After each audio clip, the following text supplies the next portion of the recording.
मोतिहारी नगर भवन में राष्ट्रीय जनता दल के राष्ट्रीय महासचिव सह विधान परिषद सैयद फैसल अली का नागरिक अभिनंदन समारोह का आयोजन किया गया। एमएलसी सैयद फैसल अली को विशाल माला पहनाकर स्वागत किया गया। इस अवसर पर फैसल अली साहब ने कहा कि राष्ट्रीय जनता दल एकमात्र ऐसी पार्टी है जो गरीब, शोषित, पिछड़ा, हक एवं हुकूक के लिए संघर्ष करती है। एनडीए सरकार अंबानी अंदानी के इशारों पर चल रही है। तेजस्वी प्रसाद यादव ने आरक्षण के दायरे को बढ़ाया, सरकारी नौकरियां दी, माई बहन योजना महागठबंधन की सरकार में लागू किया जाएगा, 200 बिजली यूनिट फ्री दिया जाएगा। एनडीए सरकार संविधान को खत्म करना चाहती है। बिहार में रोज बलात्कार, हत्या, लूट हो रही है।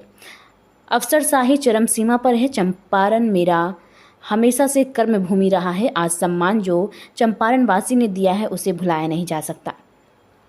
वहीं कार्यक्रम की अध्यक्षता राजद मधुबन संगठन अध्यक्ष नूर आलम खान ने किया। मंच संचालन प्रधान महासचिव प्रेम यादव ने किया। इस अवसर पर मधुबन जिला संगठन अध्यक्ष नूर आलम खान, पूर्व महागठबंधन के प्रत्याशी डॉक्टर राजेश कुशवाहा, पूर्व जिला अध्यक्ष सुरेश प्रसाद यादव, पूर्व प्रत्याशी अच्छे लाल यादव, नागेंद्र राम, प्रेम यादव, सलमान अली, डॉक्टर असगर अली, उमाशंकर यादव, पवन यादव, धीरज यादव, अनमोल यादव, असलम अहमद, मनोज यादव, अनिल यादव, लाल बाबू खान, जावेद अहमद, शाहिद अख्तर, जफर रसीदी, जेपी यादव, अनुराग यादव इत्यादि उपस्थित थे।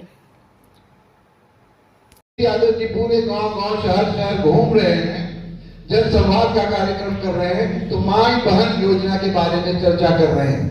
देखिए, इस बात को हम सब जानते हैं कि अगर घर की महिला खुश है, घर की महिला का आप ध्यान रख रहे हैं, तो न सिर्फ एक परिवार का बल्कि पूरे समाज का निर्माण कर रहे हैं। और ये सोच तेजस्वी यादव की है कि महिलाओं का सम्मान किया जाए, महिलाओं के हाथ में शक्ति दी जाए, महिलाओं को आर्थिक शक्ति दी जाए, जो बहुत महत्वपूर्ण है। और इसलिए उन्होंने ये अनाउंस किया है, ये घोषणा की है कि हमारी सरकार बनते ही हर एक महिला को, बहन को, माँ को 2500 रुपए की मासिक सपोर्ट दिया जाएगा। अब आप ये सोच के देखिए कि हर घर में, हर परिवार में 2-4 महिला होती है। अगर 4 महिला भी किसी परिवार में है तो 10,000 रुपए की राशि उसको घर घर में पहुंचेगी। आप सोचिए उससे कितना भला होगा, उससे कितना लोगों का परोपकार होगा, उससे कितना खुशहाली आएगी। और जो बदहाली में लोग घूम रहे हैं, जिनके पास लाटें जलाने का पैसा नहीं है, जिनके पास गोबर पे ही खाना बनाने का, गोईठा पे भी खाना बनाने का पैसा नहीं है, उनके घर में भी खुशहाली होगी।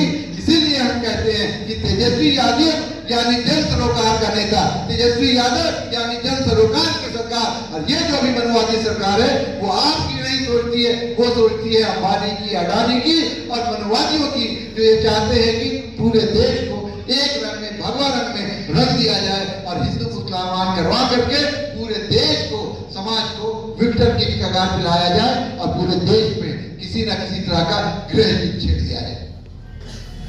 आप सबको इस बात को समझना होगा कि आपने ये भी सुना होगा, तेजस्वी यादव ने अपनी बातों में कहा है कि अगर हमारी सरकार आई तो गरीबों के लिए 200 यूनिट बिजली मुफ्त। हम आप लोगों से ये प्रश्न कर रहे हैं कि जो छोटे घर के लोग हैं, जो जिनका घर 2 कमरों का है या जिनके घर में बहुत ज्यादा बिजली की उपयोगिता नहीं है, वो 200 यूनिट से ज्यादा बिजली कहां जलाते हैं।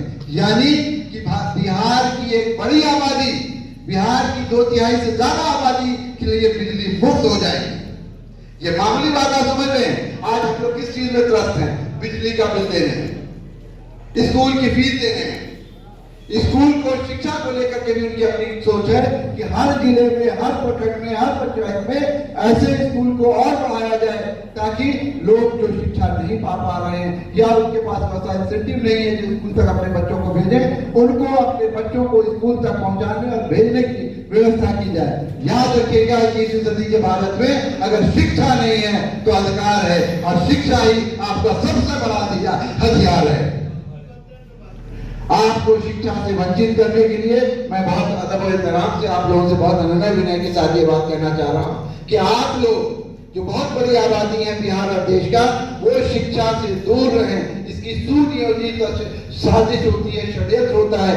आपको लगा दिया जाता है जयकारा लगाने के लिए, आपको लगा दिया जाता है ढोल मजीरा बजाने के लिए, और अपने बच्चों को भेज देते हैं लोग लंदन और अमेरिका के स्कूल में पढ़ाई करने के लिए। इस बात को आपको समझना होगा। आपको ये बताया जाता है कि धर्म खतरे में है, आपको ये बताया जाता है कि हिंदू खतरे में है, आपको ये बताया जाता है कि मुसलमान खतरे में है। ना हिंदू खतरे में है, ना मुसलमान खतरे में है। अगर खतरे में है तो ये समाज खतरे में है, ये देश खतरे में है, यहाँ का रीति-रिवाज खतरे में है। और ये खतरा सुनियोजित षड्यंत्र के तहत पैदा किया गया। इस देश का सनातन की धरती का इतिहास रहा है। सनातन सनातन सनातन ये लोग करते हैं, सनातन का अर्थ नहीं समझते।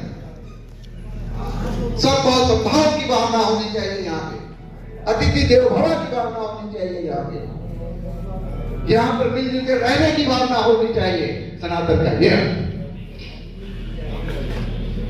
लेकिन ये लोग अपने निहित स्वार्थ के कारण, ये लोग अपनी कुंठित मानसिकता के कारण, अपनी दूषित संस्कृति के कारण हमको और आपको बहलाते हैं, वर्गलाते हैं, गड़वाते हैं। और बहुत दुख के साथ ये कहना पड़ रहा है कि हमारे और आपके समाज के कुछ बच्चे भी उनके वर्गलाने में, उनके बहकाने में आ जाते हैं। मैं बहुत अदब से, बहुत हाथ जोड़ करके आपको विनती करता हूँ, समय आ गया है कि ना सिर्फ सत्ता परिवर्तन बल्कि व्यवस्था परिवर्तन की बात सोचिए। मैं अक्सर अपने लोगों से चर्चा करता हूं कि उत्तर बिहार में भारतीय जनता पार्टी ने जड़ क्यों जमाई, वो क्यों मजबूत हो गई, यहाँ पे साउथ में क्यों नहीं कर पाए, दक्षिण भारत में क्यों आज तक वोट पिघल रहे हैं।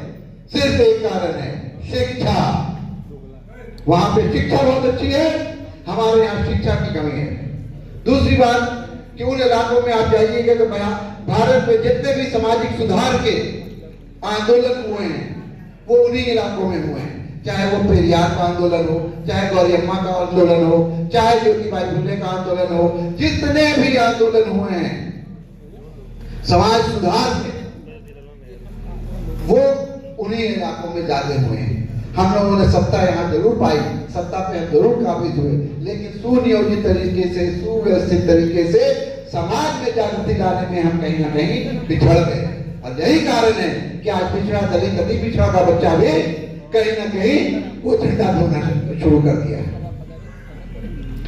उन लोगों को जिनको जो भव्य राम मंदिर बना है अयोध्या में, उस कार्यक्रम में हिस्सा लेने के लिए बुलाया नहीं गया, दावतनामा नहीं मिला, निमंत्रण नहीं मिला, वो लोग भी जाकर के उनका नारा लगा रहे हैं। इससे बड़ा दुर्भाग्य क्या हो सकता है। और इसके लिए हम लोगों को लड़ाई लड़नी होगी, हम लोगों को मानसिकता के स्तर पे, वैचारिक स्तर पे लड़ाई लड़नी होगी। और ये बताना होगा कि तुम जिनकी घर का झंडा ढोने का काम कर रहे हो, तुम जिनका जयकारा लगा रहे हो, वही तुम्हारे समाज में हाहाकार मचा रहे हैं, वही तुम्हारे हक मारी कर रहे हैं, वही तुम्हारे आरक्षण को समाप्त करना चाहते हैं, वही तुमको यहाँ हिंदुस्तान में दूसरे दर्जे का शहर बना कर रखना चाहते हैं।